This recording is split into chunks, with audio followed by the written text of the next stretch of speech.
So Robert, fantastic to meet you. Thanks so much for taking the time to speak with us. Sure. And congratulations on this really incredible film. Oh, great. Thank you. So obviously was a passion project actually of James Cameron, who I think came across it through Guillermo del Toro, the manga series, and then you came on board. So there's a big gap of 16 years between what you just said, but yeah. How was that process of you coming on board with this project, and did you feel any pressure kind of taking the reins from James Cameron? You know, him and I had been friends for 25 years, and we'd almost worked together on 2 completely different projects over those years. So it was always in the air that someday we might work together, but we hadn't talked about that in a while, and I was actually a big surprise that it was this one. I just happened to wonder when he was going to ever make it. He said, I probably wouldn't get to, but do you want to see what I did? And he always shows me what he's working on or what he worked on. So I read the script and really loved it. I went, man, I'd love to work on this somehow. Let me go do some work on the script free of charge. And if it works and you like it, then he said, yeah, we'll make it. So that's how it happened. And obviously, if you've worked on Sin City, you know, what do you think is the particular challenge or what you can get from basing a film on something that was a graphic novel? I mean, there's a very particular aesthetic that probably goes into it. There's a rich world already there to draw on, but can it also be a challenge to try and, you know, do justice to something that's in a completely different medium? Oh yeah, it's a completely different medium. So you look at it for the visual element, for the story that's there, the characters.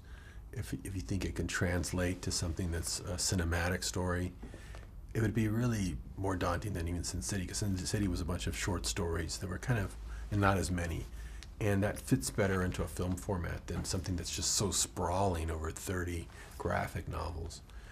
And I don't know if I would have been as attracted to it if Jim had just given me the novel and said, okay, now go figure out a script.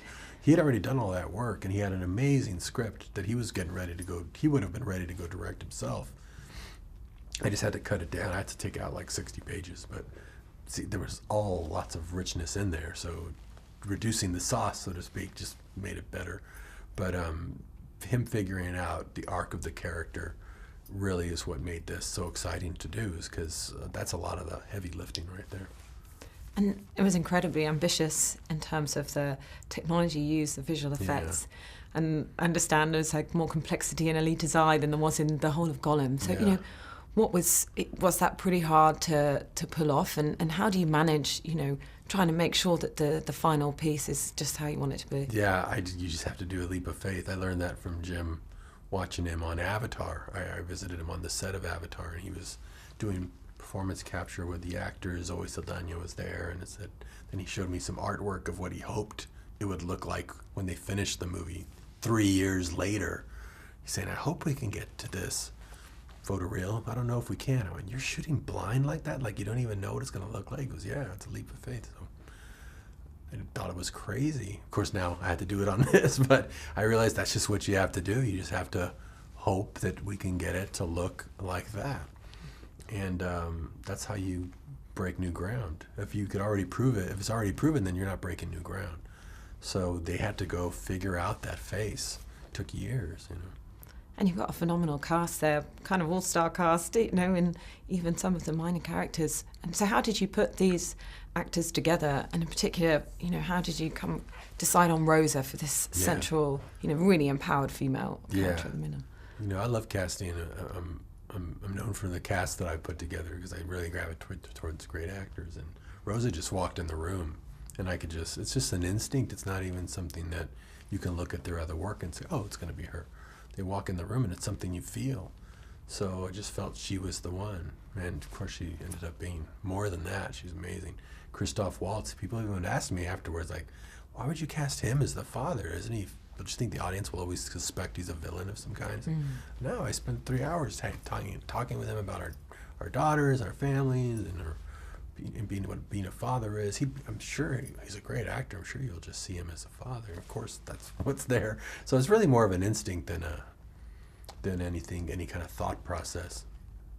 And obviously, it's a fictionalized future world that we're immersed into in the film, but it does maybe hit on some themes that could be relevant to us. Thinking of, you know, the people working in this Iron City for this elite up in the sky. Yeah. But then there's also a sense of hope, seeing this world through Alita's eyes, and you know, this kind of multicultural city that emerges underneath. So, what do you think some of the themes are and that people take away? Yeah, I mean, it was always a very timely story. I mean, right now it feels like a perfect time, but even in 99 or 2005, it was very timely. It's because it's a timeless story, actually, is why it works. And you can look at it, and that's what I gravitated to when I read it. I was so surprised that in this sci-fi film, you had such great themes of, the world that they live in is terrible. They all want to leave and go to the city above. But when they meet her, because of her viewpoint, her innocence, and her positivity, she makes them rethink their lives in a way. And we could do that. You can say that about the world today. It's like, it's a terrible world we live in. Or you can look at it with, we all have the potential to change things. We all have that, basically, by looking at things, not how they are, but how they can be. And that changes the world. And just very quickly, I think, you and James Cameron are known for having a really well-rounded, fascinating female characters. Was that something really important to you in this film too?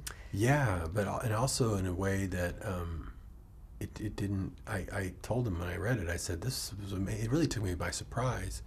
It was I related to the father-daughter aspect because my daughter's her age, but also I just related to her. And so for me to be able to relate to a 13-year-old girl shows that there's something very universal about her. That person who thinks they're insignificant, yet they actually have great power, and used wisely, they could have the power to actually affect the world. I think if I can relate to her, then anyone can relate to her. So I thought that's a great character because it goes beyond gender and into, it's great that she is female because we need that, but it's also for people who think, it's about a teenage girl that probably doesn't relate to me, I don't want to go see it. No, they would be affected by the story, and her story in particular.